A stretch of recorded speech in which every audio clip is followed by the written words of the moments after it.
The following is a presentation of Scripps Sports.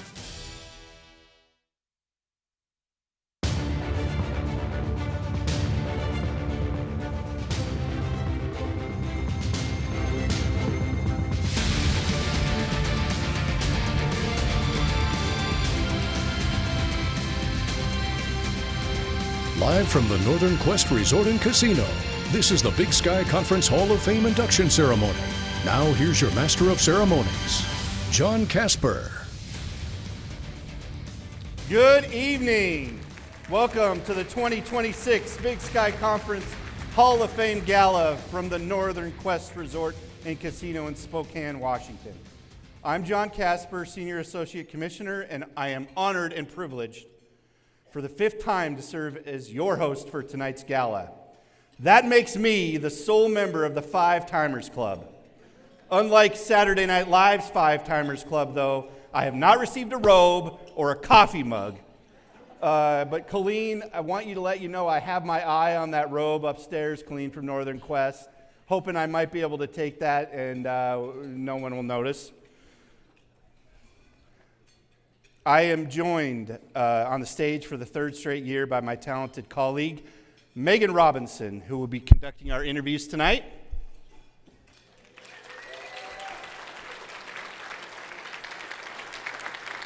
We're broadcasting tonight throughout the United States on ESPN+, as well as Scripps Sports stations throughout the western United States. A superb crew from Scripps Sports is producing tonight's show, and we could not be more grateful for their work. It's hard to believe that Tom Wistersill has been the commissioner of the Big Sky Conference for almost 8 full years. He is already the third longest serving commissioner in league history, and this Hall of Fame Gala is something he cares deeply about. Let's welcome Commissioner Wistersill to the stage for a few words. Thank you, John. Well, good evening, everybody. It's great to see you here. It's great to see how much people care about the Big Sky Conference. It's great to see the connections and connect with the deep history of our conference since 1963. I love the stories that are floating around out here. Most of them, I believe. There's a few that have been stretched a little bit, but nonetheless, thank you for being here to celebrate this great night. Congrats to our award winners and Hall of Fame members, our newest ones here going in. I did some math. I was like a B- student in math, so give me a little bit of a break here. We've had thousands of student athletes since 1963. And to get in our Hall of Fame, you are one of 0.03% of student athletes in the Big Sky Conference.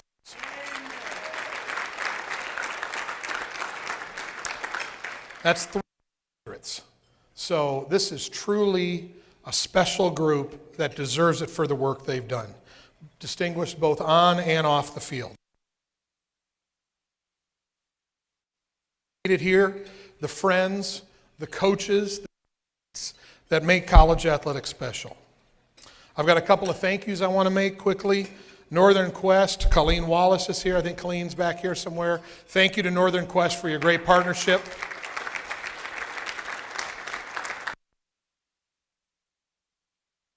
Providing us some ice cold beer, and Curran Johnson is here. Thank you to Jeremiah Johnson. And thank you to Spokane Sports for their support of all things that happen here in Spokane. Thank you. We're also very fortunate here to have one of our presidents here, Sherry McMahon, President of Eastern Washington. Wave to me, Sherry. I know you're there somewhere out there. Thank you, Sherry. We appreciate that. Go Eags. I knew that was coming. And that. This is a special weekend. We've got a ton of people here.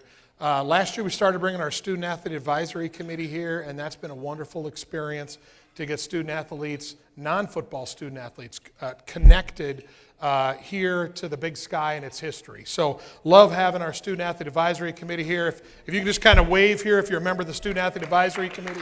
Thank you for your attention.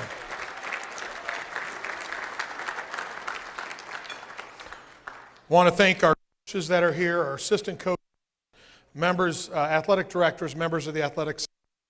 I want to give a special thank you to our Big Sky staff. So if the Big Sky staff could just kind of stand up and wave real quick. Thank you to our Big Sky staff and all the work they do making this weekend possible.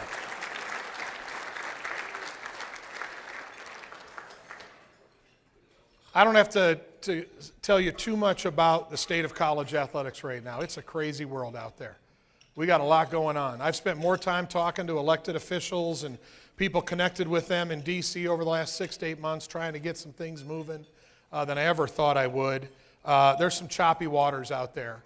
I'll tell you what, I remain continually grounded and thankful for what the Big Sky Conference stands for. We still stand for the student athlete and their success, both in the classroom and on the field of play. Their graduation is important. Thank you. Thank you for that. That's what makes us special. We're still the true college athletics. It's not all about money. It's not all about how much the player can get paid or I'm leaving to go to this school. It's still investing in them. And our staffs around the campuses, from our presidents on down, are totally committed to that. And that makes us special. We're unique that way. A lot of conferences can't say that, but we can here. We're focused on that student athletes because we want them to be successful. We want them to come back and be Hall of Famers someday, right? To be in that small percentage of people. And you get that by investing in them. So to the Hall of Famers tonight, congratulations. You're in a special group. People care and love about you. Make sure you say thank you to those people that helped you along the way.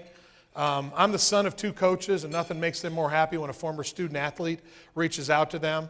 So if your coach isn't here today or there's someone that helped you along the way, make sure you call them tomorrow and just say thanks. I got in the Hall of Fame and you were a part of that. You can't imagine how much that means to them as your former coaches. So do that. Enjoy tonight. Have a lot of fun. Let's celebrate everything that's great about the Big Sky and have a great evening. Thank you very much.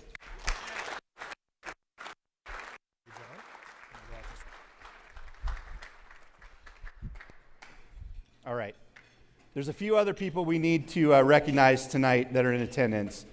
We have a handful of our Hall of Fame committee members here, including Bill Lamberty of Montana State, Mike Nesbitt of Northern Arizona, Janie Dodalski from our staff, and Mike Lund from Portland State. He's going to be mad at me, but after I wrote this script, Mike announced his retirement.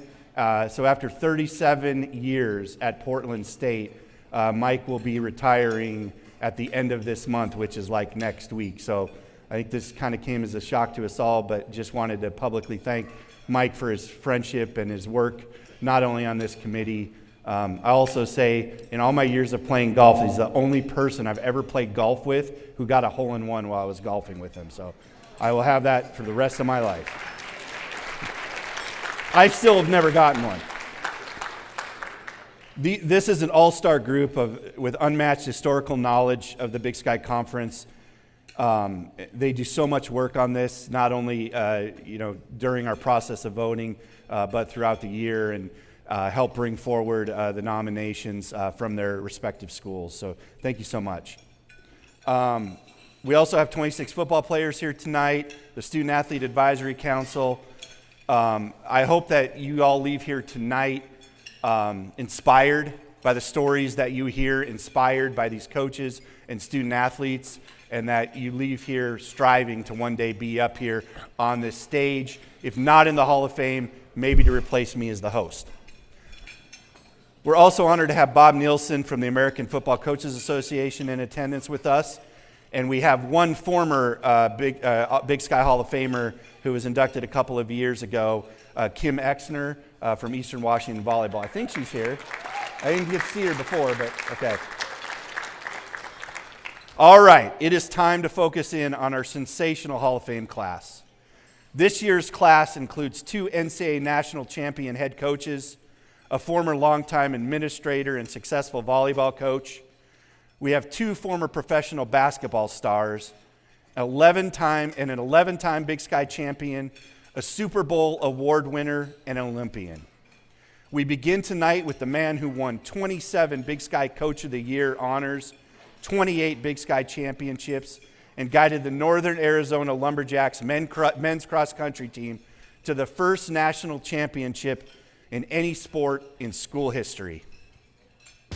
Eric Hines coached the men's and women's cross country and track and field teams at Northern Arizona from 2007 to 2016. During his final season in Flagstaff, he led the Lumberjacks to their first ever NCAA Division I men's cross country national championship title, becoming the first coach in league history outside of football to win a team national title. That season, he was named Men's Cross Country National Coach of the Year. While at NAU, he coached 55 All-Americans and claimed 28 Big Sky Conference team titles, along with earning 27 Coach of the Year honors from his peers. Hines stepped away from coaching for a time following the national championship run, but is now back in the profession as the head cross-country coach at Indiana University. Eric Hines, Northern Arizona Lumberjack, and member of the Big Sky Conference Hall of Fame.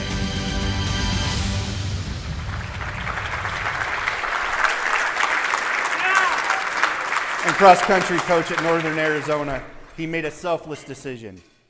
As former runner Tyler Day told me, the entire team was shocked when the announcement came. Coach Hines made the decision to step down as head coach to support his wife, Casey, who is here tonight. Casey, a teacher, had been offered a position as the educational supervisor at the NASA Johnson Space Center in Houston. After years of supporting Eric, it was time for Eric to support Casey. But before moving to Houston, there was still work to be done in the fall of 2016. It culminated on a chilly Saturday morning in Terre Haute, Indiana. And by the time Tyler Day finished the race in 23rd place, the power had gone out. So no one knew what the results looked like. Tyler said he looked at Coach Hines and asked how the team did. We choked again. We blew it again. Day said there was a sense of doom and gloom. It wasn't until much later, when the power had been restored, that the top 4 team results were read over the loudspeaker. Once it was announced that Northern Arizona had staved off the likes of Stanford, Syracuse, and Mississippi, the Lumberjacks dogpiled Coach Hines in the team tent. Hines raised his number 1 finger, a scene very reminiscent of the Chicago Cubs winning the World Series 18 days earlier, ending a 108 years. NAU's win in 2016 launched a dynasty. 5 more national championships followed in the next 6 years. Coach, as a Milwaukee Brewers fan, I'm just thrilled the Cubs didn't see that same kind of success after winning that World Series. Coach Hines is back in the Division I coaching game now, serving as the head coach at Indiana University. Let's welcome Coach Eric Hines to the Big Sky Conference Hall of Fame. Eric, congratulations. Your career started at the University of Cincinnati. You were accepted into the aerospace engineering program. How do you go from aerospace engineering to coaching? That's right. Well, I thought I was going to be an aerospace engineer. I failed physics the first quarter, and then they added calculus to my schedule the next quarter. Got a D in that. So I realized I was not going to be an engineer if I couldn't pass those classes. I went to my college coach, and I told him I'd always been involved with athletics. I loved being around athletics. I've always been a team captain. How do I get into coaching? And he said, well, it's not all just holding the stopwatch. There's a lot more to it than that. But if you want to, this is the route I took. He went to Indiana University, was a graduate assistant coach, and then his career took off from there. So I did the same thing. I knew I wanted to coach, so I got an education degree, health promotion, and studied the body. My grades went back up when I understood kinesiology and exercise science, and the rest is history. You were a student athlete running the 5K and the 10K for the Bearcats. How did your experience as a student athlete better prepare you for that role of head coach? Yeah, I look back to my years, and I was one of those athletes that I would just go hard all the time. And I noticed that I had some success. I wasn't the type of athletes that I'm recruiting now, but I had some success, but I'd always fade at the end of a season. And I realized when I got to coaching that I didn't want my athletes to do that. I wanted my athletes to be prepared to run their best at the end of the year. And it really kind of came down to looking what I did as a student athlete, understanding I had some great mentors in Dr. Robert Chapman at Indiana, Ron Mann at NAU, and understanding how they trained athletes to run their best at the end of the year. So I never wanted my athletes to experience a terrible race at the end of the year. I wanted them to be the best at the end of the year.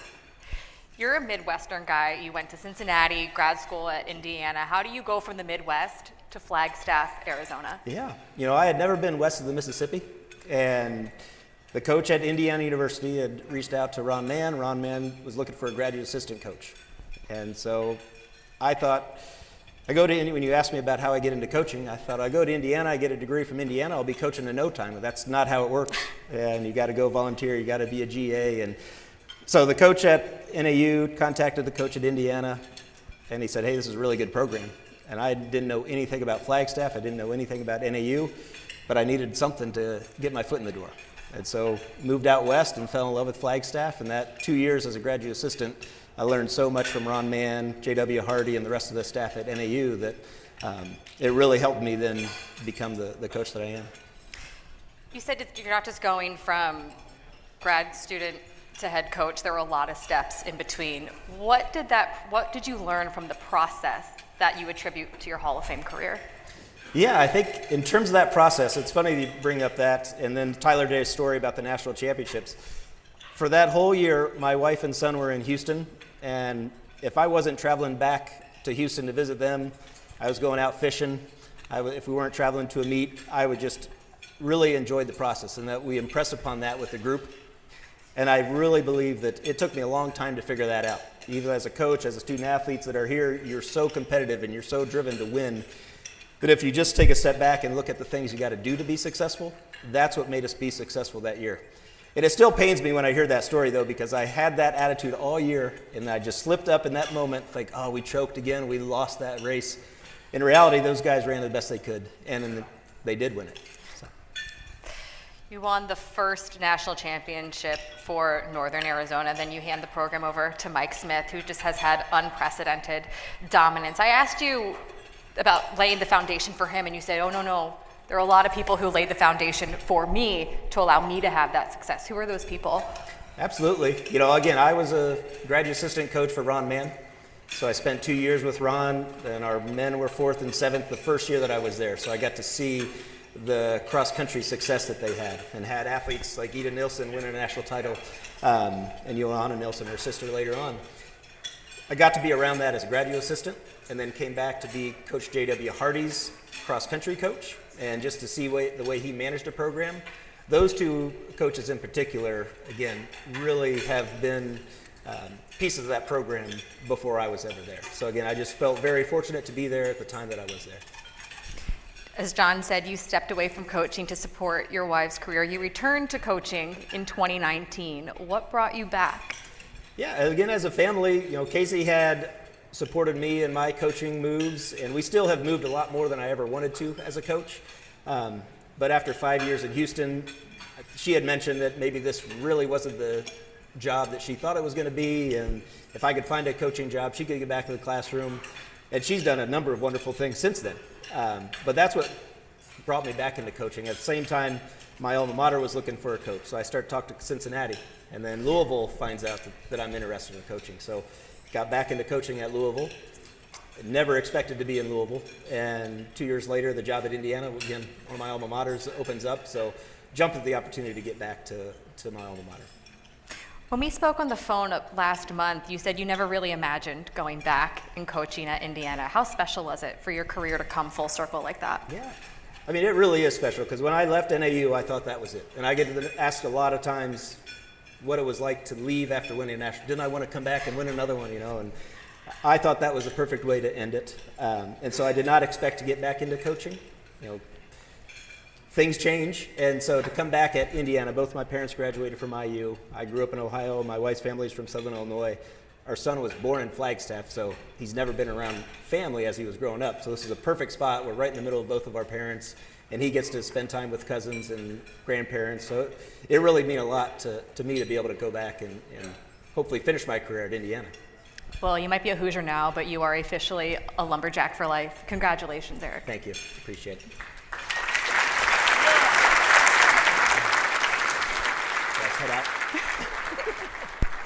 Thank you. Coming up, Frank Hawkins takes his place in the Big Sky Conference Hall of Fame.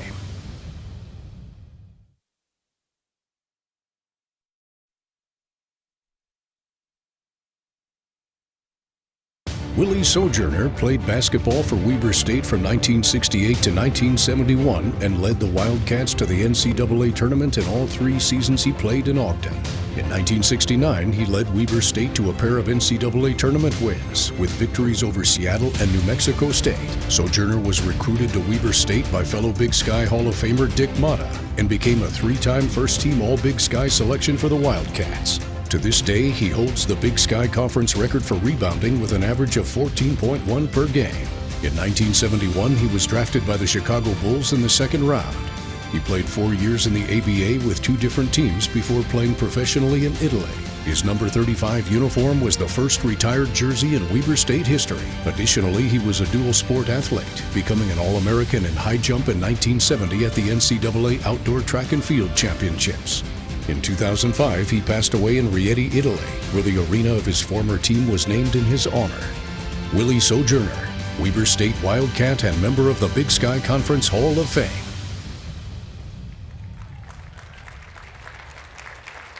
Last fall, for the first time in decades, a W appeared back on the mountain above Weber State University in Ogden, Utah. It lights up purple now when the Wildcats win. Back in the 1960s, there was a WS placed on the mountain. Weber State assistant coach Phil Johnson told Willie Sojourner, a recruit from Philadelphia, that those letters were for him if he came to school there. Now, if you were here 2 years ago, legendary coach Dick Motta was inducted into the Hall of Fame, and he told that story and said it was him that told Willie Sojourner that.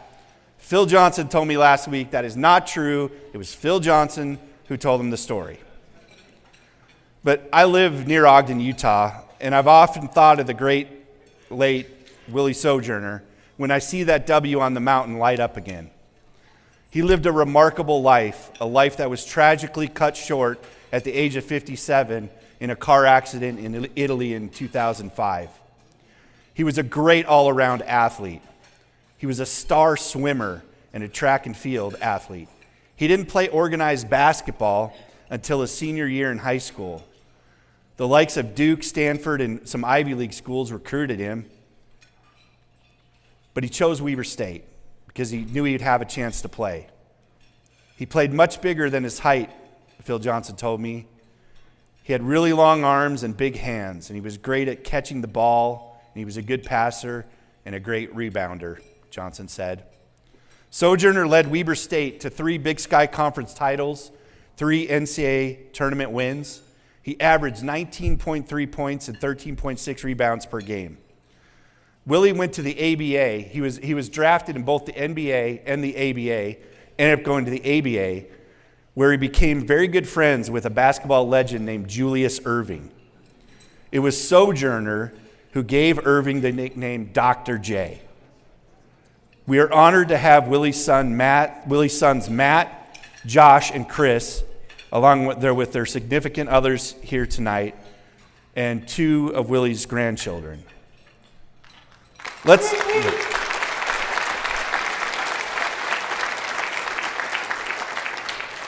Let's welcome Matt Sojourner to the stage as Willie Sojourner takes his place in the Big Sky Conference Hall of Fame. Matt, so excited to be talking to you tonight. I know that you are so proud of this moment for your dad. How would he have reacted finding out that he was in the Big Sky Hall of Fame? I'm pretty sure he would be extremely proud. He worked hard while he was in college, and he had a lot of accolades and stuff like that, but I don't think he did it for that, but he would be proud. He would be extremely proud. Your dad is originally from Philadelphia. How does someone go from Philadelphia to Ogden, Utah to play college basketball? Well, he got recruited by just about every college you can imagine. And Phil Johnson told him something, and he told me this. He said something that stuck in my head. Don't you want to go to a school that you can make a difference in? And I think that's what brought him out to look at Weber. He said there were 5 things, too, that stood out to him about Weber. He had his list. There was a few things, yeah. What was on the list? Well, Utah doesn't have as many bugs as Philadelphia. And he said it's not as humid. He also said they treated him well there. And they said, he said the WS was my initials on the mountain. But he really liked the people. I also read that your dad chose Weber State because he wanted to be able to put a smaller school on the map. In what ways did he do that? I think anytime you're winning, it gathers attention. So I feel like they won enough that first it got the attention of Utah. So I'm sure people came from all over Utah to see the games. And then as they were beating larger schools, it got the nation's attention. And that's probably how he got drafted so high. Yeah, he went to Weber State and then he continued his career in the ABA. He was also drafted by the Chicago Bulls in the second round of the NBA draft. As John said, he became friends with legendary Julius Erving. How would you describe their friendship? Besties. They were roommates, when they traveled. Julius wouldn't go to New York without my dad, so they had to do a two-player deal. I have very early memories. My older brother probably has better memories of Julius coming to the house and stuff like that, doing barbecues and stuff in the backyard, but really good friends. The two-player deal, how did that work in getting your dad and Julius to the New York Nets? I have no clue. But Dr. J said, I'm not going. But I think they wanted Julius, and he's like, I'm not going without Will. And so they won a championship together, and so it worked out. He also spent time playing in Italy, where he became known as Zio Willie, or Uncle Willie, Yes. translated. What did Italy mean to him? So I think Italy. He loved Italy. He loved the people. My father was a people person, and so it's kind of a term of endearment when you say Zio Willie in Italian, Uncle Willie. So it meant a lot to him, and that's why he ended up going back and coaching. So. A month after he passed away, his team renamed the arena where he played to Pala Sojourner, or English Sojourner Gym. What did your family went back for that ceremony? What did it mean to you for them to honor him in that way? It was amazing. The whole city came out, and everywhere we went, it was just crazy. So he was kind of like a superstar in all through Europe.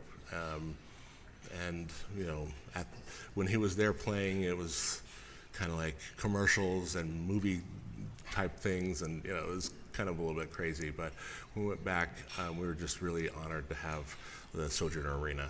It's extremely an honor.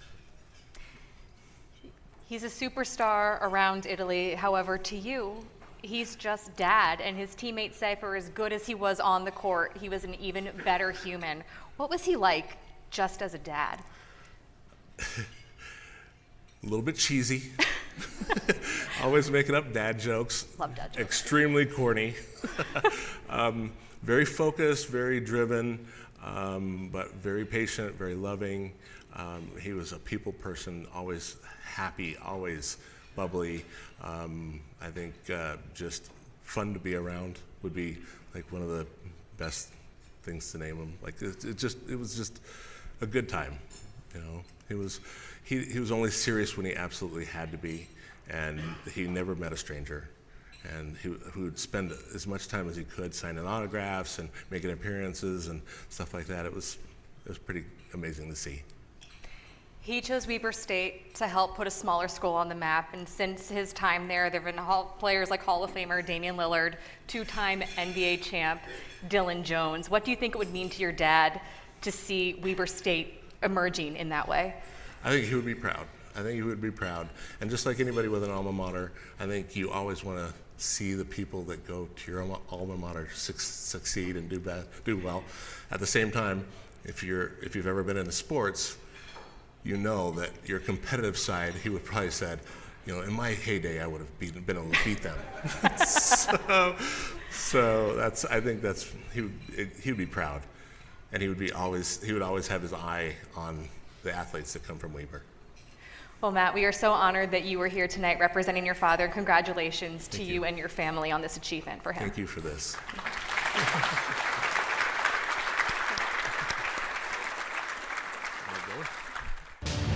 Frank Hawkins played in the Big Sky Conference for 2 seasons after the Nevada Wolfpack became members in 1979.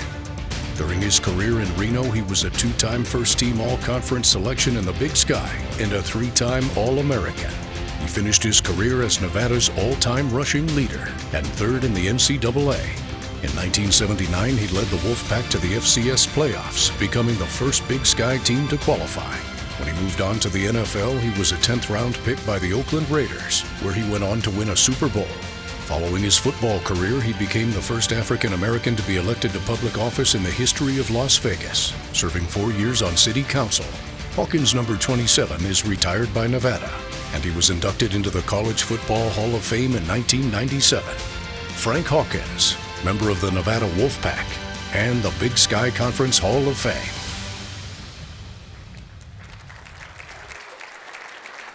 November 22nd, 1980. That was the day of the Hawk. Frank Hawkins' career at Nevada was so impactful, the school didn't wait until years later to honor Frank Hawkins. Frank Hawkins was honored on the day of his final collegiate game. The Day of the Hawk was proclaimed by the Nevada governor, Robert List. 5,068 commemorative pins, the number matching Hawkins' career rushing yards to that point, were provided to fans. Hawkins did not disappoint, rushing for 265 yards and 4 touchdowns in a 38-7 win over Idaho. Sorry, Vandals, for bringing this up. His 5,333 rushing yards were a 1AA, which is what FCS used to be known by, record at the time. Nevada gave to Frank Hawkins that day. But the truth is, Hawkins is more a giver than a taker. Legendary coach Chris Alt told me all his life I've known Frank Hawkins as a giver. He was always giving back. He ran for city council. Anytime we asked him to do something for the university, he is there. He has represented us so well. Frank Hawkins continues to give back to his hometown of Las Vegas, something he's done for decades. He was the first African American to be elected to the city council. From 2008 to 2015, he served as the president of the Las Vegas NAACP. He has spearheaded more than 1,700 units of affordable housing in the Las Vegas Valley. Frank Hawkins won a Super Bowl with the Raiders, and I'm sure he is super stoked that the Raiders are now in Las Vegas. He was probably instrumental in getting them there. He was elected to the College Football Hall of Fame, and now he becomes the first Big Sky Conference Hall of Famer from a school not currently in the league. We are honored to enshrine Hawk to the Big Sky Conference Hall of Fame. Frank, congratulations. Thank you so much. As John's talking, you're sitting here like, yeah, I know, I was good. But you told me when they called you to give you the news you're being inducted, you thought you were being pranked. Yes. Why? Well, I'm 67. I thought that would have happened in my 20s and 30s and maybe 40s, but not 40 years afterwards. Those stats don't go away, though. 5,333 career rushing yards, Yes. 21 straight 100-yard games, 3-time All-American, Yes. Super Bowl champ. Yes. I mean, you have the resume. Yes. When you think about all that you've accomplished, when you think about all you accomplished in your career, what makes you the most proud? Being a winner. Being surrounded by great people that could win, wanted to win, and did whatever it took to win. And great coaches, great friends, great teammates, great institution like Nevada that gave me an education and helped propel me out into this big world that we all live in when we graduate college. John mentioned the Day of the Hawk, and when he did, you just had a huge smile on your face. Yeah. You remember it a little bit like it was yesterday. Yeah. What do you remember most about that game? Well, as he said, I ran for 273 yards, 4 touchdowns. But what the background doesn't say is after the game, we stayed out until dark, signing autographs and chin straps and shoulder pads and jerseys. We gave away everything that I was wearing except my jock strap and my shorts. Everything else we gave to the fans. And 30 years later, one of the folks who had the shoe in his garage packed it up and sent it back to me. He was moving to a new house. And he said, "You gave me this way back in 1980, and I want to return it to you because that's where it belongs." And that was one of my shoes that I'd signed for him. So that was an honor. Nevada keeps giving back to Nevadans. What did it mean to you to get those cleats back all those years later? I'm going to bronze them. I got them in a case right now, right in one of my businesses. So yeah, no, it means a lot. And All-Star cleats aren't around, so it might be a collector's item. I mean, it's from the Day of the Hawk. I think it's already a collector's item. Thank Just, you. The rarity of the brand adds to that. Now, you are Wolfpack through and through now. That wasn't Yes. always the case. You wanted to go to USC at one point, end up at Nevada. Why did that end up being the right place for you? Well, SC is where all the great running backs go. So of course, Not in high all. school, not all. But there was two people who impacted my life at that time. A guy named Coach Chris Ault, who coached at Nevada and was at UNLV and recruited me when he was there. Then he got the head job at Nevada. And former Governor Michael Callahan. I had a great high school coach, Horace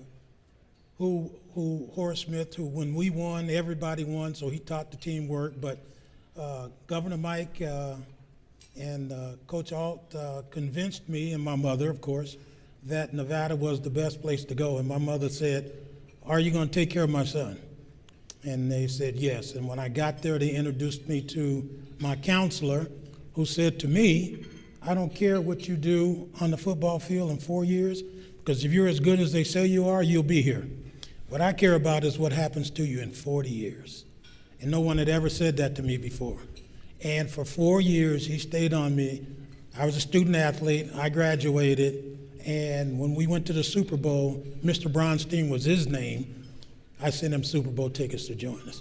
But the whole premise that I want people to understand is college athletics and the Big Sky Conference and Nevada Wolfpack, it's all family. And you go in as young boys or young girls, and you come out as young men or young women. And that family sent you this helmet. Yes. It was on your table. What was your reaction when you saw this signed helmet from the president and AD of Nevada? I couldn't believe it. I said, well, maybe I need to send them some more money. Nah, just kidding. No, but I think this just goes to show the commitment that Nevada has and that we have to each other. You said that when you were in the recruiting process, they said, we care what happens in 40 years. Well, after your time in Reno, you had a successful NFL career, won the Super Bowl, then, as John said, became the first African-American elected to public office in Las Vegas. How did your time as a student athlete prepare you for that role in public office? Well, I think the ability to be able to do multiple things, because as student athletes, you have to go to school, you have to take tests, you have to be a student, and at the same time, you have to participate in the sport that you got your scholarship in, so you have to learn the multitask. And I think learning the multitask was great, but graduating from the University of Nevada was even better. And when I got an opportunity to play professional football, I think that experience and having people that I could talk to or call or rely on helped make me, especially in my early 20s, very successful. There are a lot of Big Sky student athletes in the audience, including about 24 current Big Sky football players who hope to have just a fraction of the success that you've had in your career. What advice do you have for them? Number one, never quit. Number two, no matter how bad it gets, how bad it seems, it too shall pass. And the biggest one is take time to rest when you're successful.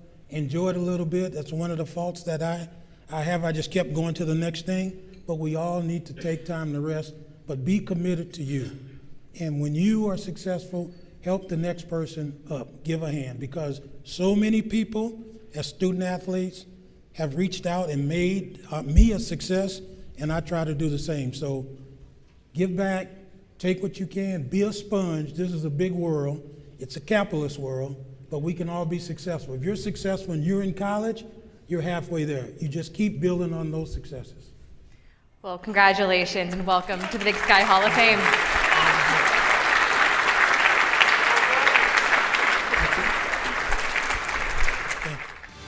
Up next, we head to the track and induct Jackie Ross Maddox and Amber Henry.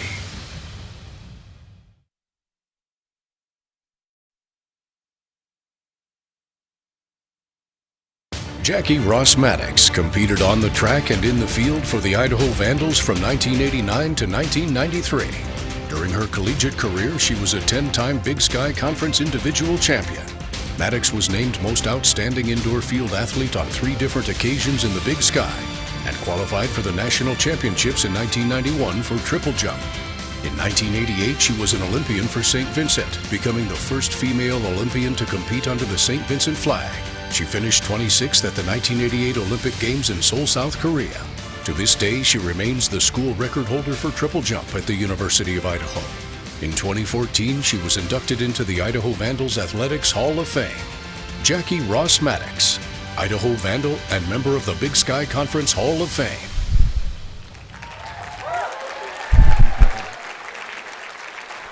This island isn't big enough to hold me. When Jackie Ross Maddox was 4 years old, that's what she apparently told her mother, who's actually here tonight, which is just an honor to have her here. As the crow flies, the tiny Caribbean island of St. Vincent is about 4,000 miles from Moscow, Idaho. It doesn't snow in St. Vincent. It does in Moscow. St. Vincent has all-inclusive resorts on pristine beaches with aqua blue water. I don't think Moscow, Idaho does.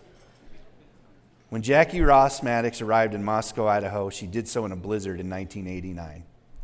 Yet here we are 37 years later, and we did not have to fly Jackie Ross Maddox to this event.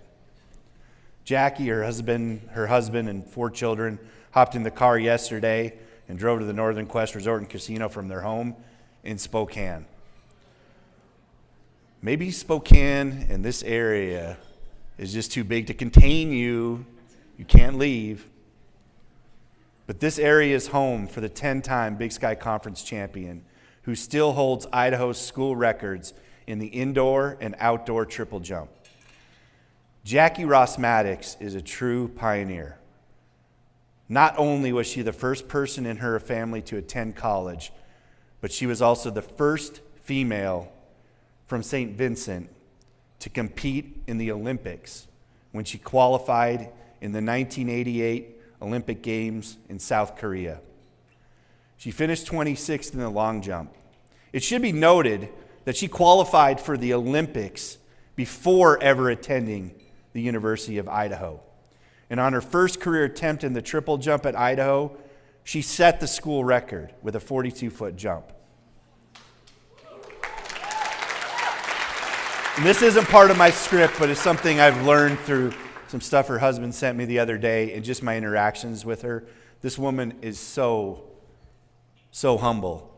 She could have gone to the Olympics again in '92 in Barcelona, but she wasn't feeling great, and she said, let someone else from my country go. It's a very poor country. They didn't have a lot of money. She wanted someone else to experience that. I've just been amazed by this woman and her family.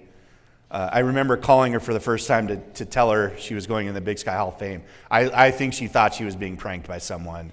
I'm at work. I don't know what this is, but it's been an honor to meet her family, have them here today. Her mom never saw her compete, but her mom is here tonight to see her enshrined amongst the greatest Big Sky athletes. 3 times she was named the Outstanding Female Athlete at the Big Sky Indoor Championships. She was inducted into the Idaho Athletic Hall of Fame in 2014 the North Idaho Athletic Hall of Fame in 2024, and tonight into the Big Sky Conference Hall of Fame. Please welcome Jackie Ross-Maddox.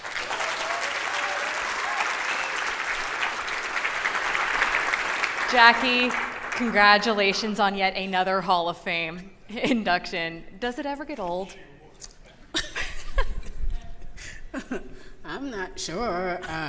Maybe there's another one out there for me. Yeah, I don't know. It's an honor and a privilege. I never expected anything like this. And so to those who recommended me, thank you. To the Big Sky Conference Hall of Fame, thank you. John, thank you for the phone call. He's right. I actually thought it was AI. And so I waited. I told my husband, someone called and said I was being inducted into the Hall of Fame, and I said, I think that's not real, so I'll wait, because John said, oh, in about 2 to 3 days, we'll talk to you. And so 3 days, and I didn't really hear from him. And I was sure it was a prank, and someone was going to call me and say, can you donate? But they didn't. John got back to me, and it was real. And so I told my family and told some of my friends and my sister and my mom. So thank you very much. And I'm just honored to be here. And I'm not sure, after following Frank, if I really should be here, but yeah, thank you guys, I appreciate it. Well, you absolutely should be here, and as John said, St. Vincent and Moscow, Idaho are not exactly similar in any way, shape, or form. How do you go from the Caribbean to Pacific North United States? Well, a scholarship for track and field. Coach Keller, who couldn't make it tonight, I guess he had some car troubles, I was told.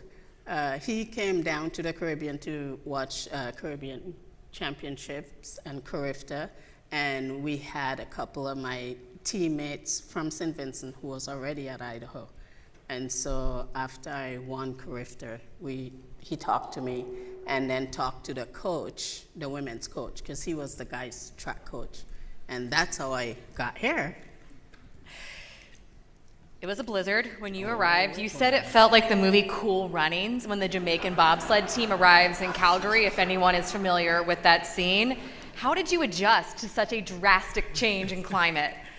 So I came in January of '89, and there was a blizzard. Of course, I didn't understand what that was. So there was a blizzard, and Keller picked me up, and I don't know if you've seen the movies, but I was putting on everything I could find because it was so cold. And I invested in a ski mask and gloves and electric blanket someone recommended, so I got that, and I slept in socks. Now, Jackie, you didn't realize that you'd also have to practice outside in these conditions. What deal did you negotiate with your coach? So Scott Lorick was my women's coach, and the blizzard was still going. I didn't think it took that long.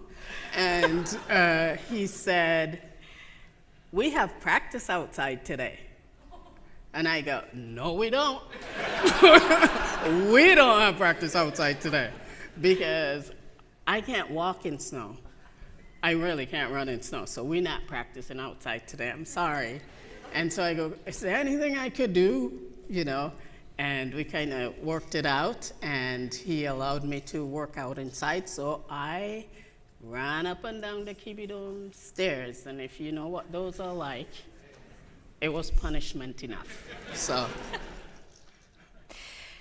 Before you even came to Moscow, you became the first woman to compete under the St. Vincent flag at the Olympics. What did you learn from that experience that prepared you for your time as a student athlete?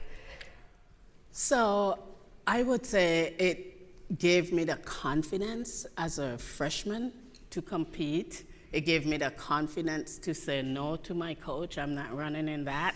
because, because I know what it took to win and the training that you'll have to do, so I understood that I could do the work inside and still be able to perform. So I'd say the confidence going to university to compete, it made my freshman year much easier to compete. Now, when you got to Idaho, you told me that you trained with the men's team a lot. How did that push you to be a better athlete? Well, I like to win. And with winning, you have to do everything you can. And because I was from a small island, most of the athletes there were men. So I was practicing already with the guys, so I didn't think it would be very hard. And then the women's team, at the time, I just wanted to win. So I figured if I want to win, I got to find the people who are much better than I am and compete with them. And I did that when Coach Keller let me. Now, all these years later, you've stayed in the general Moscow-Spokane area. What did your time as a Vandal mean to you? It was amazing. The Vandal community were great. They took me in. Greg's here somewhere, Kimberlin. He was very involved in sports and athletics, and he took us in.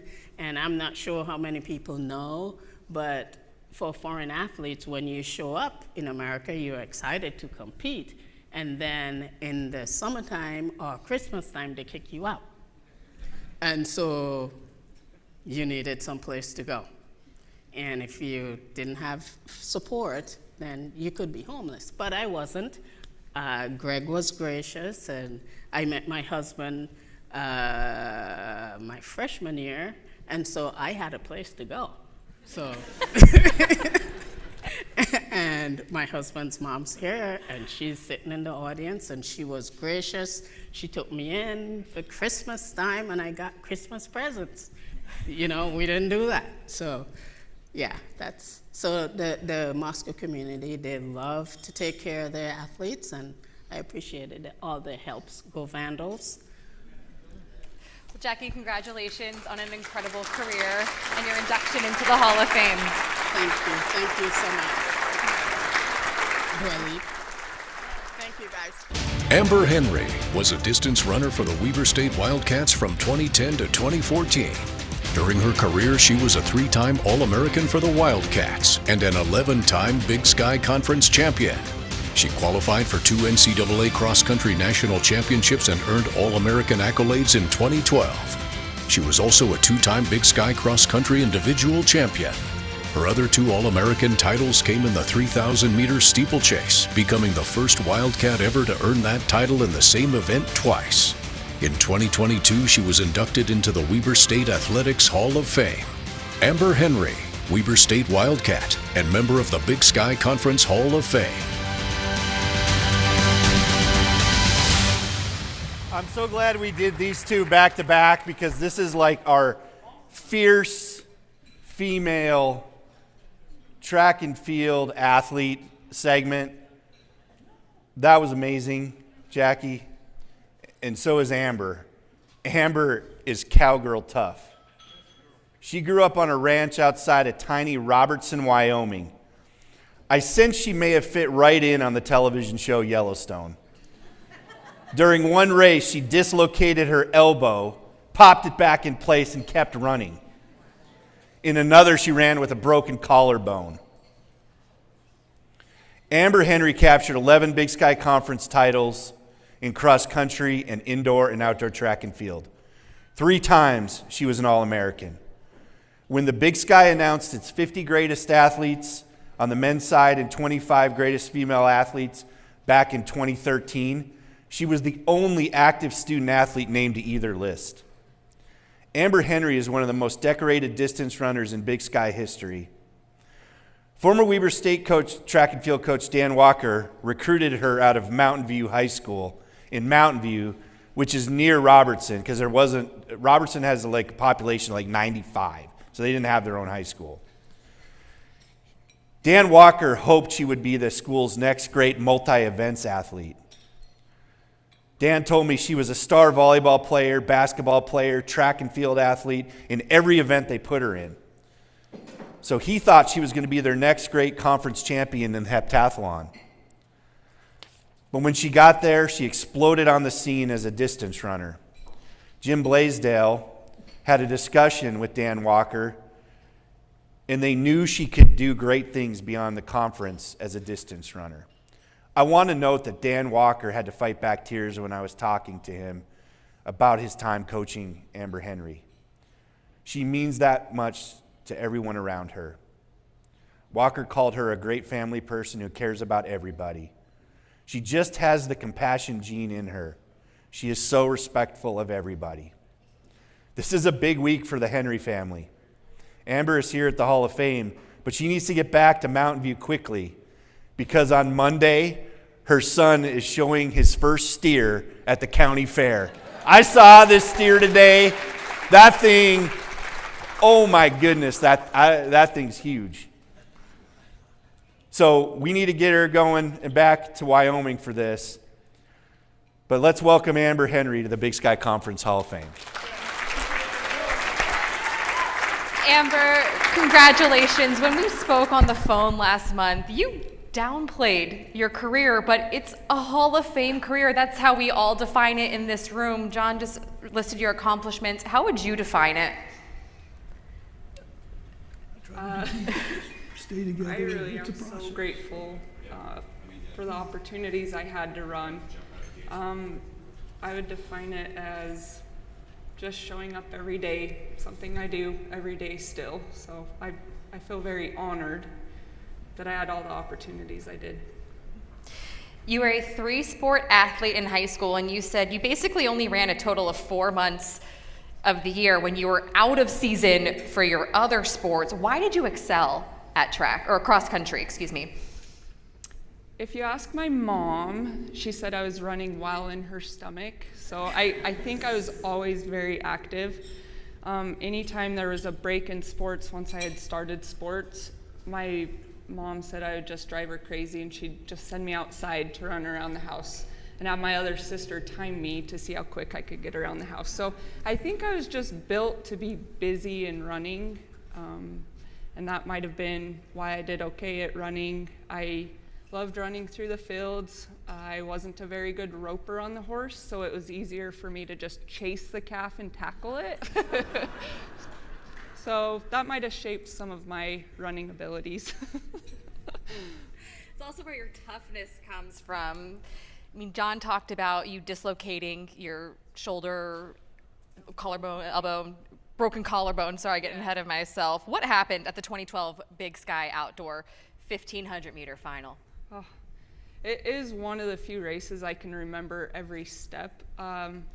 I love the steeplechase, but this 1500 meter race, I had raced Renisha Robinson. I still remember her name, but she's from Sac State, and she had beat me the year before in this 1500. So I felt at the 2012 conference championships that I was in a better spot, and I was going to be able to finally beat her. So we had ran through the race pretty strategically, but I knew at the 200, that's when she would start to go. So I just held her to the outside of the lane. We started coming down the 100, and she was so fast, and I just thought, just relax, use your form, use your form. So about 75 meters, I'm just thinking maybe I should close my eyes and just focus on being relaxed, because we were dead set. So I think I remember kind of closing my eyes, focusing, maybe get to 50, and I opened my eyes like, surely I'm ahead of her. Nope, she was right there. And I was like, oh. So I just kept focusing. As we got to the finish line, I look right before the finish line. She's still right there. And I'm like, no, I am gonna win this.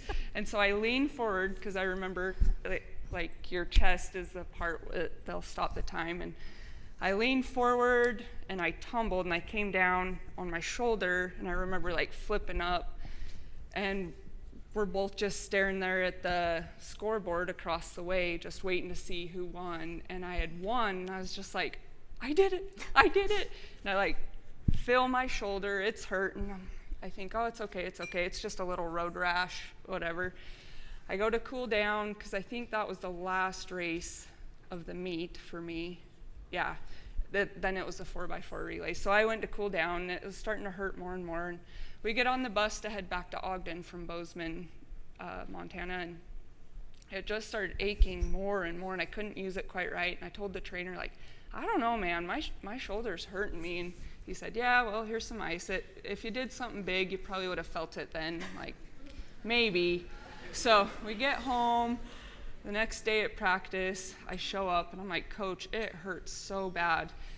And he said, well, go see Doc Sharman. And went there, got an x-ray. It was fractured, sure enough. So Sharman put me in the sling, and he said, your next step is regionals, like first round NCAAs. And I was like, yep, it is. He said, well, just keep it in the sling when you're not practicing, but I guess when you're practicing, you gotta have the sling out. I said, okay, perfect.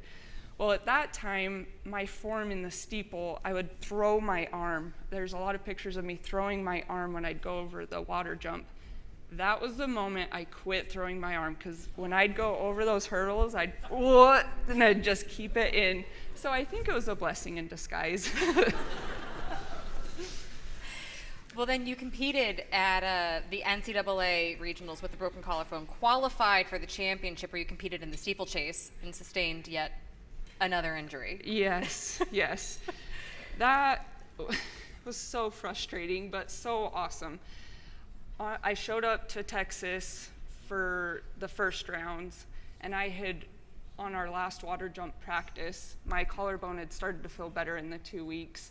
And on my last water jump at practice, I'd felt just my knee hit, and apparently it was a bone bruise. So anyways, get to Texas.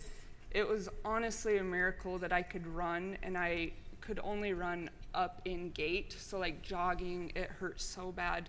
But when I was up in gait, I was able to run faster. So I won that heat and advanced to the finals in Des Moines.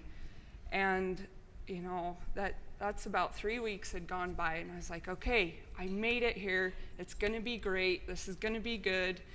And I must have got through the prelims and into the finals. So I'm set up. I know where I need to be. 3,000 meter steeplechase is fairly long. So I knew, the crowd I needed to be with, where I needed to maneuver. Well, about halfway through the race, it was probably 1,000 in, I think, yeah, because it was kind of early. Anyways, a girl stutter stepped in front of me, and I had to slow down through the barrier, and I clipped the back of my back foot, my trail leg, and went down, and that's when I caught myself and dislocated my elbow. And I remember just like pain, and I was like, what just happened? And I was like, no, I did not come this far to do this. So I got up and ran to nearly catch up to him, and at that point, like, there was a bear on my back, but I just fought the rest of the race to stay up there. I think I placed 11th, which was enough for second team All-American or something, but it was a hard year, and I had qualified for the Olympic trials. But after that race, coach was like, how are you doing? I'm like, Coach, I'm beat. And so he said, probably not the trials this year. And I was like, I don't think so. I got to go home and rest. And so that year. I was proud that I got up and finished, but it was just one thing after the next. Well, it all led you to here, the Big Sky Hall of Fame, Amber. Yeah. Congratulations. Yeah, thank you so much.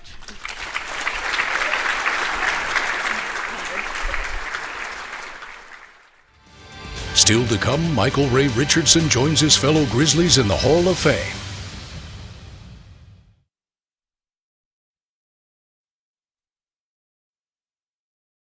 Michael Ray Richardson played basketball for the University of Montana from 1974 to 1978.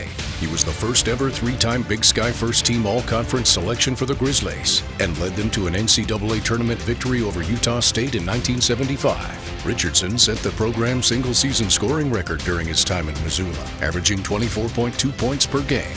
In 1978, he was drafted 4th overall to the New York Knicks, the highest selection ever by a Big Sky men's basketball player.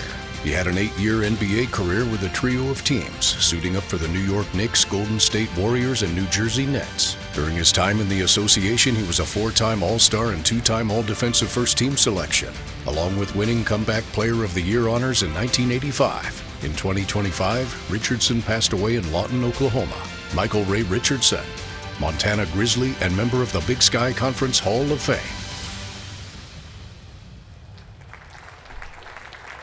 Interviewing Michael Ray Richardson back in 2013 was one of the highlights of my time with the Big Sky Conference. I'm old enough to remember when Michael Ray led the New Jersey Nets to a massive upset over Dr. J and the defending NBA champion Philadelphia 76ers in the first round of the NBA playoffs. I was also old enough to understand some of the issues Michael Ray had.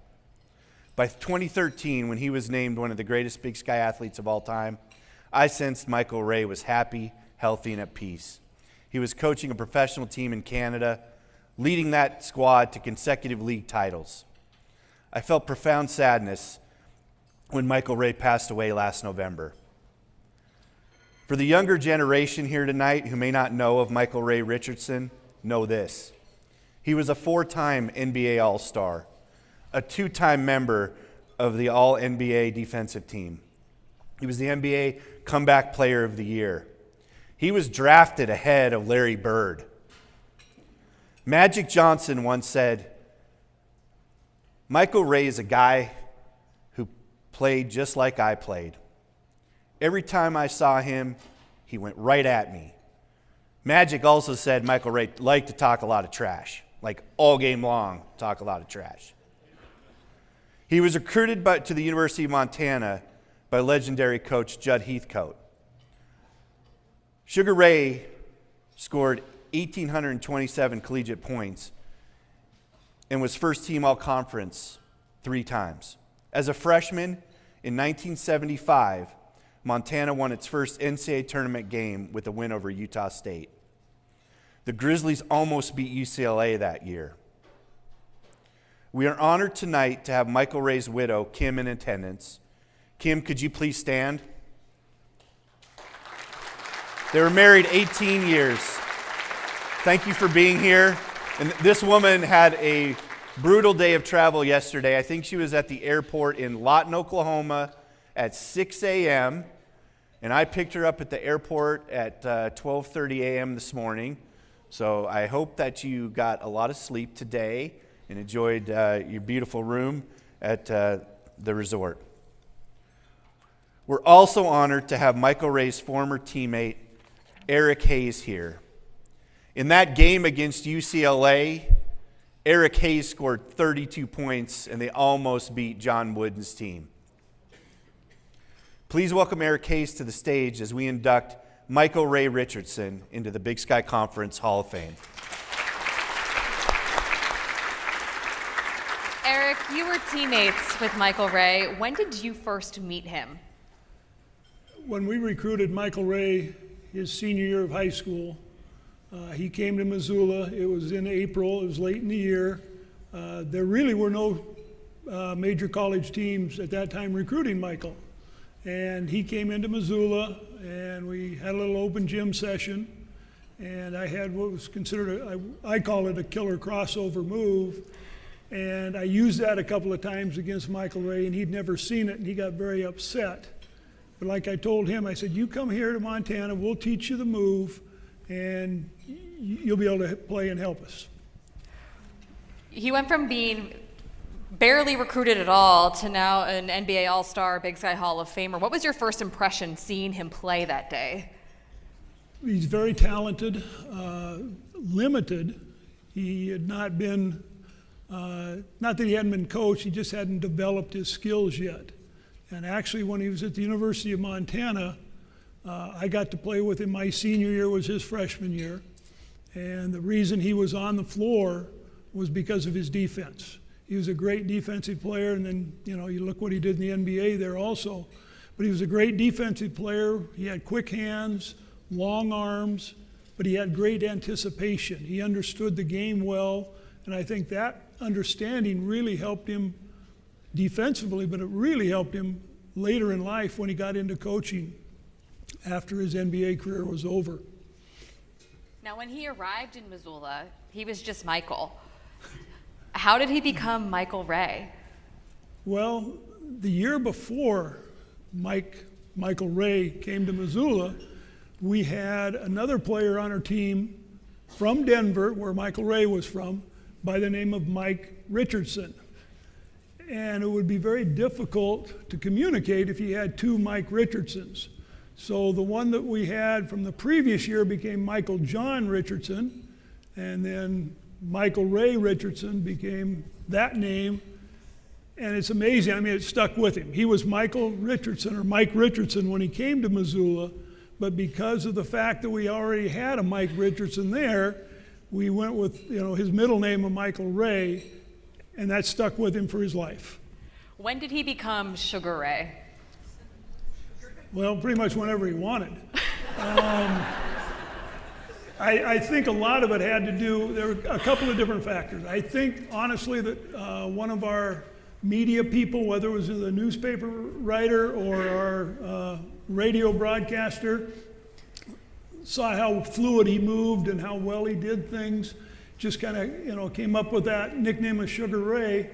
But then also at that time there was a really good boxer by the name of Sugar Ray Leonard, and so that might have precipitated some of that. But yeah, Sugar Ray was a pretty good nickname for him.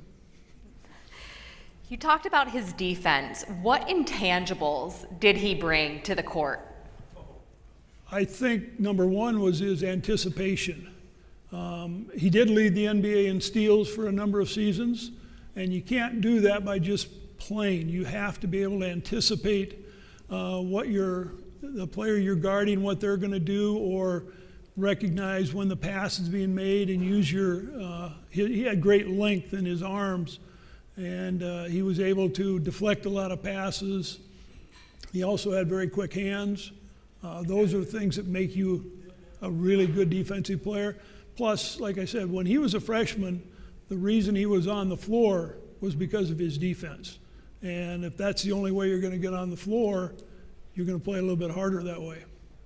You told me he was also coachable and handled the criticism well.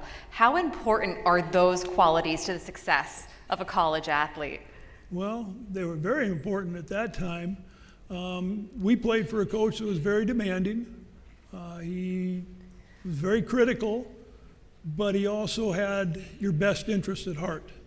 And Michael Ray was able to accept the criticism and develop his skills from that. And I'll tell you what, Michael Ray went from somebody that wasn't being recruited out of high school to a 3-time all-conference Big Sky player, and then an NBA player. And you do that through hard work, but you have to be coachable. You have to be able to listen and recognize what your coaches are telling you, and then go out and work to apply it.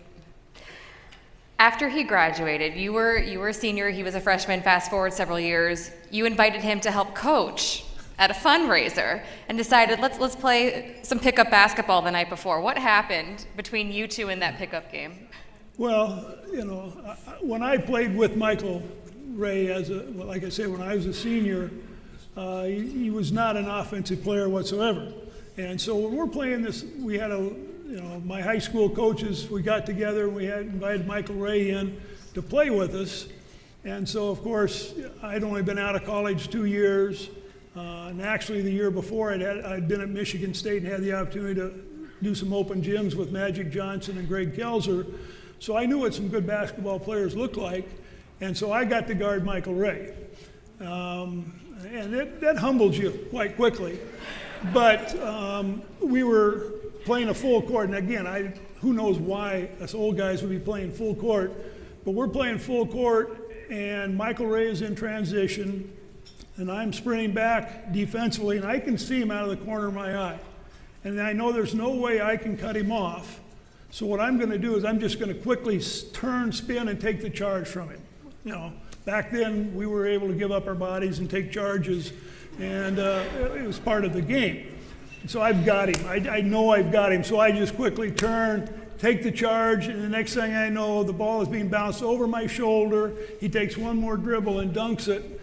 And I look and I think, that guy's got some skills. He's got some talent. He'll be all right. Put you on a poster. Oh, it was, I'd say, very humbling. Well, Eric, we appreciate you being here and sharing stories about your former teammate tonight, and congratulations to his family on this incredible honor. Well, glad Kim could be here.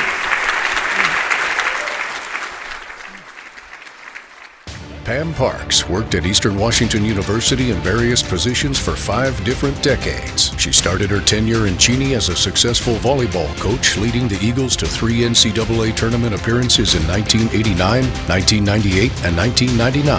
After the 1989 season, she was named AVCA Northwest Region Coach of the Year. During her career, she amassed 310 career victories. Following the 1999 season, Parks moved into administration and served as an associate athletic director and senior women's administrator for the Eagles. She worked in the athletic department until her retirement in 2018. In 2007, she was inducted into the Eastern Washington Athletics Hall of Fame. 3 of her teams have also been inducted into that hall. Pam Parks, Eastern Washington Eagle and member of the Big Sky Conference Hall of Fame. All right. Without a doubt, Pam Parks has the biggest cheering section here tonight. Let's hear it for Pam. To me, this says everything about Pam Parks and her career as a coach and administrator. A slew of her former players are here in attendance. Heck, her former boss, Bill Chaves, who's now the athletic director at the University of North Dakota, came all the way from Grand Forks to be here. Pam Parks is identifiable with Eastern Washington as the red turf at Roos Field. She graduated from Eastern Washington. Okay, I will not say the year, or I'll just leave it out. But she was the head volleyball coach for 18 years, amassing 291 victories, 6 20-win seasons, 2 Big Sky titles, a pair of NCAA tournament appearances. I remember her more in my 22 years at the Big Sky as an administrator. I think one year she spilled like 3 cups of coffee at the spring meetings. She was also the school's interim athletic director in 2005, 2006. She served on the NCAA volleyball committee. But without a doubt, her biggest impact has been molding student athletes. Big Sky Hall of Famer Kim Exner told me she was so good at creating whole people. She always looked for good humans, good teammates, and found ways to win with them. She created a family unit. She has a warmth about her. She creates adults and sends them off into the world. She was always going to be your biggest supporter. You were always excited to share your successes with her. I've also learned some other stories from Kim Exner about Coach Parks and a lot of years of pranks. One of them was in the form of watermelon seeds. Back in the day, Parks had her team over to her house, had a beautiful home in the South Hills, for dinner, and she served watermelon. The players saved the seeds and hid them under every knickknack they could find. And I think, Pam, didn't you recently move out of that house? Mm-hmm. And I think when I talked to you in April, you were telling me about what a huge job it was and how frustrating. I wonder, how many watermelon seeds did you find during that time back in April? I don't know, maybe 1 or 2. Okay, but still, years later. Mm-hmm. There was a couple other stories I could not talk about because this is a G-rated show. I'm not going to talk about them because we're on live TV. Something about driving 15-passenger vans while also maybe playing cards or something like that. I don't know if that's true or not. I would say it's not true. It's just an urban legend. But ladies and gentlemen, please welcome Pam Parks to the Big Sky Conference Hall of Fame.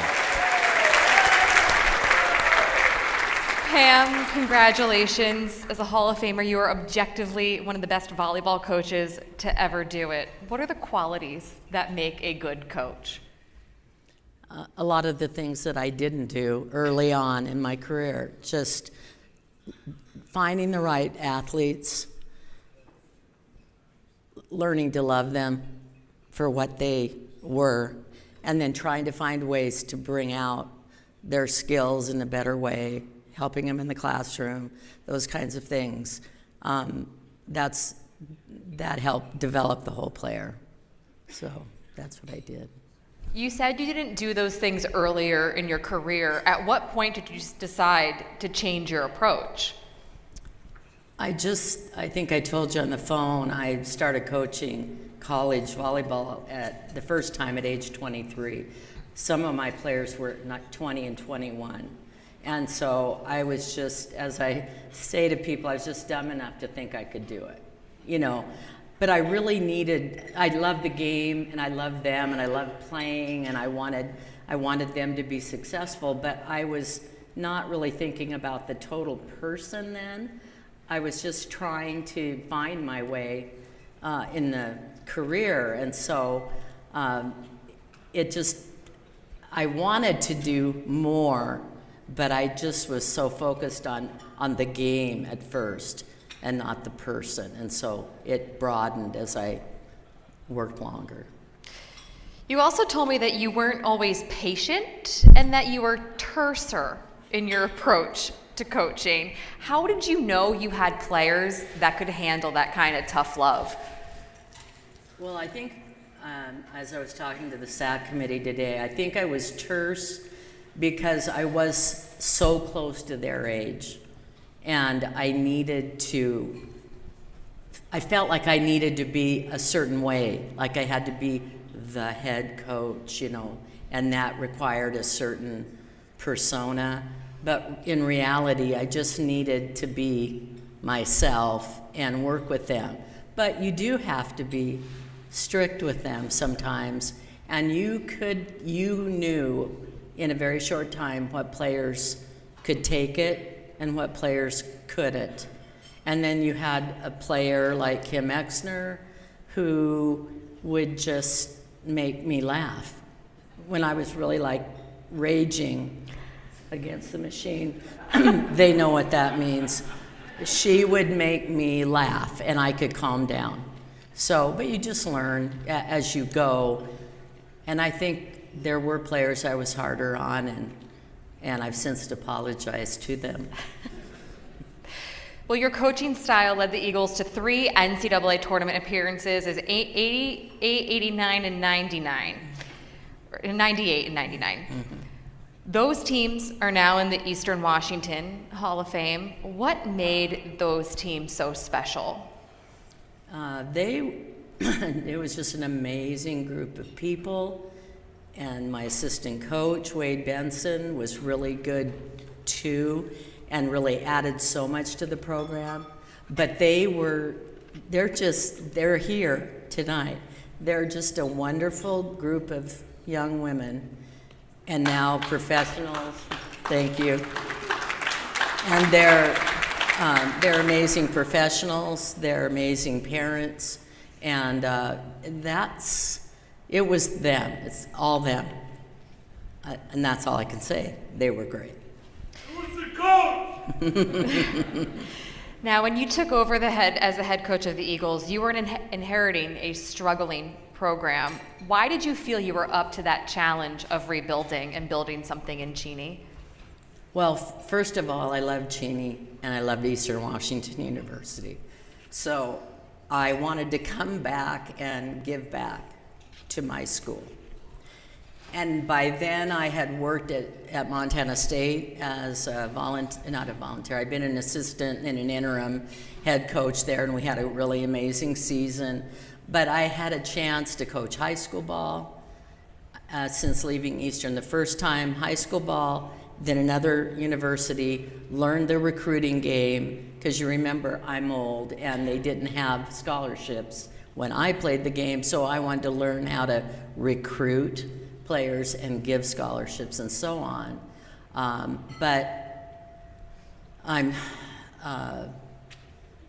So with that, I was more ready, and I wanted to come in and I wanted them to be successful. That was my whole point, was to make these young women know that they could win. And that's what we did. Well, Pam, I promised I'd give you a chance to thank your people, so I will let you do just that. So I want to, first of all, congratulate all the inductees. I am humbled by your excellence. Amazing group, and I really don't feel worthy, but you are amazing, so congratulations. 2, first and foremost, I want to thank the Big Sky for this honor, and I never expected it, so thank you so much. I'm going to be quick. I asked Megan to let me read this list, and I will do it as quickly as possible. I hopefully don't forget anyone. To my family, who have always been in my corner, I love my wife, Irene, the Parkses et al. Over there, my sister Sandy, my brother Doug, the Knipos, Matlocks, Murphys, and Alkires. The people who really made this award possible, I need to thank my athletes. And I'm very emotional. Dare I say friends? So many of them, their spouses and parents have always been there for me, and I love you all so much. All the EW volleyball family, current coaching staff, all my volunteer coaches, and my first full-time assistant, associate head coach, Wade Benson. Thanks for infusing a renewed love and excitement for the game. The fans, the staff at Eastern, my co-workers, my bosses, all who made me love Eastern for 34 years. And I hope I'm okay in saying this, but I want to thank 3 special people who have just passed away fairly recently. My former boss and Big Sky Hall of Famer, Jenny Hunt from Montana State University. My friend and fantastic assistant, Carrie Yurdy. And Russ Pogue, who just passed away last week, a dad who asked us to coach a daughter's club team, learned about volleyball through us, and created the Pacific Northwest Qualifier, the largest sporting event in Spokane. I miss all of you.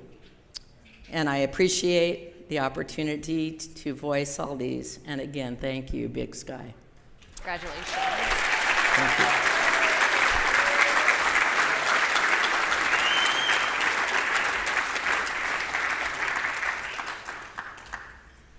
Congratulations, and thank you again for your time. Okay.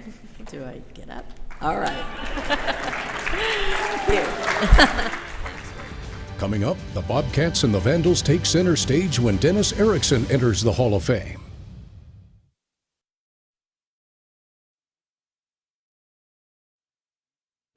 Dennis Erickson played and coached college football in the Big Sky Conference for 2 different universities. He was a first-team all-conference quarterback in the 1960s for Montana State, where he led the Bobcats to 3 consecutive Big Sky titles. Following his playing days, he started his coaching career in Bozeman as a graduate assistant. Eventually, Erickson's career led him to Moscow, where he was the head coach of the Idaho Vandals from 1982 to 85. While at Idaho, he made 2 playoff appearances and claimed a pair of conference titles. He left Moscow as the program's all-time wins leader. Following his time in the Big Sky, Erickson won a pair of national championships for the Miami Hurricanes and spent a number of years in the National Football League. In 2019, he was inducted into the College Football Hall of Fame. Dennis Erickson, Montana State Bobcat, Idaho Vandal, and member of the Big Sky Conference Hall of Fame. For the first time since the Big Sky Conference started its Hall of Fame, one of our inductees has 2 school logos on his beautiful ring provided by Baron Rings. It's a unique ring in that it has a Bobcat logo and a Vandal logo. Is Dennis Erickson being inducted tonight because of his quarterback play at Montana State in the late 1960s? Or is he being inducted for the success he had as the Idaho Vandals head coach from 1982 to 1985? I don't think it really matters. The simple fact is, Dennis Erickson belongs in the Big Sky Conference Hall of Fame. And 2 of our schools embrace and celebrate Dennis Erickson for his accomplishments. Through his illustrious coaching career that has taken him to places like Billings Central Catholic High School, Fresno State, Idaho, San Jose State, Wyoming. Hold on a second. This is a long list. Washington State, Miami, Oregon State, back to Idaho, Arizona State, South Albany High School in Oregon, the Utah Utes, not to mention NFL coaching stops with the Seattle Seahawks and San Francisco 49ers, a stop with the Salt Lake Stallions of the short-lived Alliance of American Football. This part of the country and the Big Sky Conference has always been his home. And tonight, this college football Hall of Famer, this Big Sky champion as a player at Montana State, this Big Sky champion as a coach at Idaho, this University of Idaho Hall of Famer, this Montana State Hall of Famer, this Montana pro football Hall of Famer, takes his rightful place in the Big Sky Conference Hall of Fame, a full 60 years after he first stepped on the field for the Montana State Bobcats. Ladies and gentlemen, please welcome the legendary Dennis Erickson to the Big Sky Conference Hall of Fame. Dennis, congratulations. John just listed off all of the Hall of Fames you're in. We were just talking about these rings that you're wearing. You're getting another one tonight. You're in so many Hall of Fames already. Why is this induction into the Big Sky Hall of Fame so special to you? This is really the most important because this is Montana State gave me an opportunity as a player, not a very good player, but as a player, and going there and doing the things we did, and then having the opportunity to coach at the University of Idaho, my first head coaching job. There were obviously a lot of other jobs in between, but it was both Idaho and Montana State have a big influence on what I've done in my coaching career. Someone else who's had an influence is, of course, your dad. You grew up around the game. He was a coach. How did he impact your career as a player and as a head coach? Well, when I was growing up, I went to high school in Everett, Washington, and that's where I went to school. And my dad was a head coach at Cascade High School in the same town. And so there were some battles. And my mother, I'll tell you what, she had a damn heart attack all the time, But I remember coming home after I was playing and played Cascade, and I get in the house, and my mom's furious at my dad. And I said, Mom, what's going on? Well, his guys hit you too hard and too many times. And that was the end of not the marriage, but everything else. Well, the playing your dad's team continued when you became a Bobcat, as he was a coach for the Grizzlies. Mm-hmm. How did your mom handle that rivalry? Well, I think divorce was the number one thing in her mind. Other than his team was picking on her little baby boy. And that didn't go over too good, but it was okay for me. But when my dad came home after that game, boy, it was ugly. I'm surprised they were alive. Even though you grew up playing against your dad, what was the best piece of advice he gave you that you carried with you throughout your career? Just be yourself. Believe in what you're doing, particularly in the coaching part of it, and make sure that your players understand where you're coming from. And to me, that's the most important thing. As long as the players believe in what you're doing and you believe in what the players are doing, then you got a chance to win. You began your coaching career as a GA for Montana State. Your first head coaching job, of course, was with Idaho. You took over a Vandals program that had a total of 4 winning seasons across 4 decades.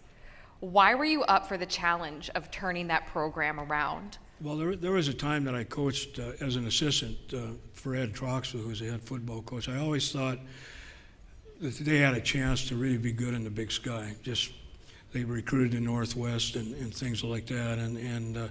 So I really thought if we recruited the right area, which is Northwest and, some players from California, that we would have a chance to win, and that's exactly what happened.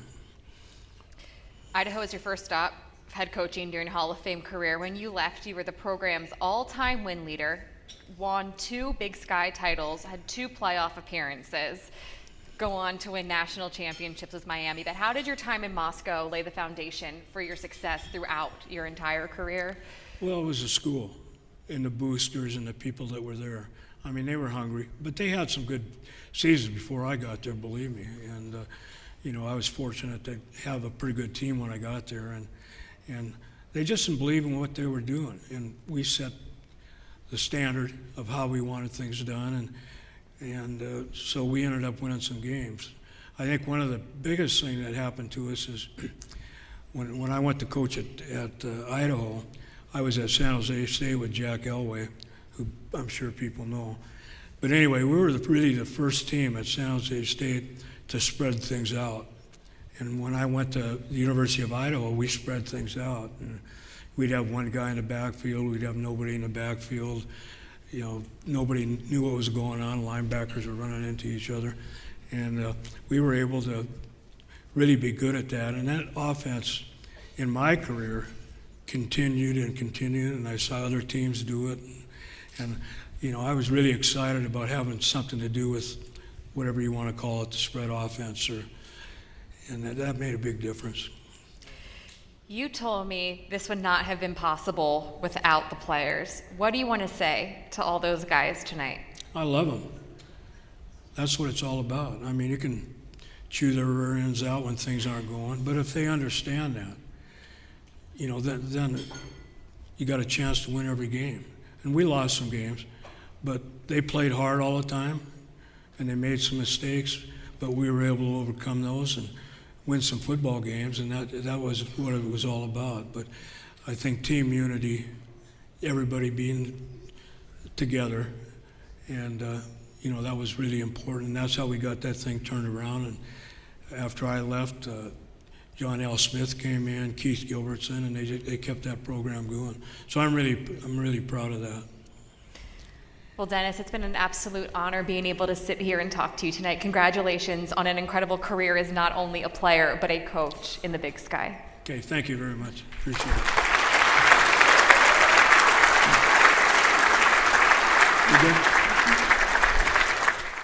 So one of the hardest things that we have to do is get these ring sizes. These rings are amazing.